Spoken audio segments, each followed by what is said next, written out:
ഏറ്റവും കൂടുതൽ സാമ്പത്തിക വേണ്ടി വരുന്ന ഒരു ചികിത്സ ഒരു COPD ആണ്. എപ്പോഴും ശ്വാസം മുട്ടുക, കിതയ്ക്കുക, നടക്കുമ്പോൾ കിതയ്ക്കുക, ചുമച്ച് കഫം തുപ്പുക, ഇതൊക്കെ ചെയ്യുവാണെങ്കിൽ നമുക്ക് COPD ആവാം.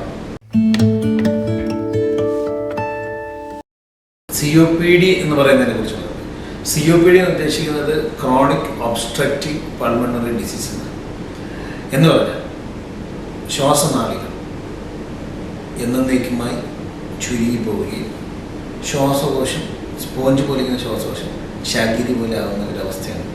കുമിളകളുണ്ടാകുക ശ്വാസകോശം കേൾക്കുമ്പോൾ വളരെ ഭീകരമായിട്ട് തോന്നും. അത് ഭീകരമാണ് ഈ COPD എന്ന അസുഖം. അതുകൊണ്ട് തന്നെയാണ് COPD ദിനം വളരെ പ്രധാനപ്പെട്ടതായിട്ട് കണക്കാക്കുന്നത്. ഈ COPD ദിനം ആചരിക്കുന്നത് നവംബർ 21-നാണ്. COPD എന്ന് പറയുന്ന ഈ അസുഖം പണ്ടത്ര ആൾക്കാർക്ക് അറിയില്ല. ഇപ്പോൾ അത് വളരെയധികം ആൾക്കാർ കേട്ടു തുടങ്ങി. കാരണം ഇന്ന് ഏറ്റവും കൂടുതൽ സാമ്പത്തിക വേണ്ടി വരുന്ന ഒരു ചികിത്സ ഒരു COPD ആണ്. ഹാർട്ട് അറ്റാക്ക് വന്ന ഒരു പ്രാവശ്യം ആൻജിയോപ്ലാസ്റ്റിക് ചെയ്യാതെന്ന് പറഞ്ഞാൽ അതിന് പരിപാടിയാണ്. COPD എന്ന് കഴിഞ്ഞാൽ സ്ഥിരമായിട്ട് ആശുപത്രി കയറി അഡ്മിറ്റ് ചെയ്യപ്പെടും. അപ്പോൾ നമ്മുടെ പല രാജ്യങ്ങളുടെയും ഹെൽത്ത് ബഡ്ജറ്റിൻ്റെ വളരെയുള്ള ഒരു പൈസ ഇതിനു വേണ്ടി ചിലവാകുന്നു. പറയുകയാണെങ്കിൽ നമ്മുടെ ഇന്ത്യയിൽ ഹൃദയാഘാതം കഴിഞ്ഞാൽ രണ്ടാമത്തെ പ്രധാനപ്പെട്ട രോഗാവസ്ഥയാണ് COPD.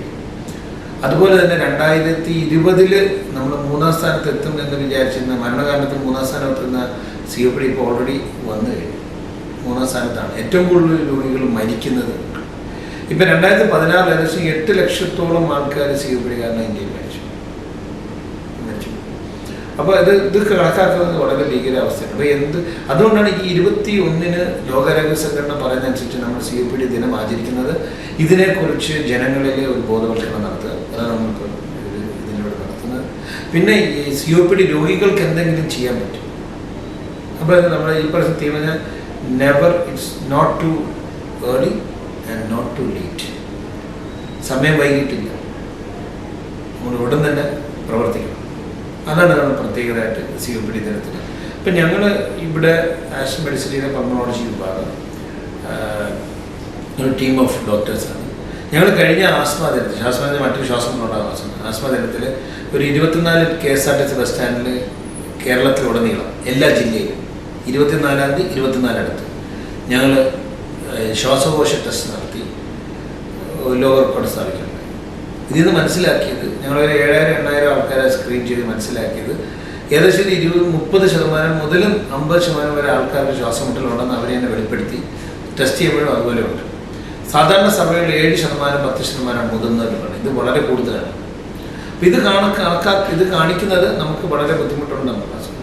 അപ്പോൾ അതിനകത്ത് ആസ്മ ഉണ്ടായിരുന്നു, COPD ഉണ്ടായിരുന്നായിരിക്കാം ശ്വാസമുട്ടൽ. ഇതിൻ്റെ ലക്ഷണങ്ങളെ കുറിച്ച് പറയാം.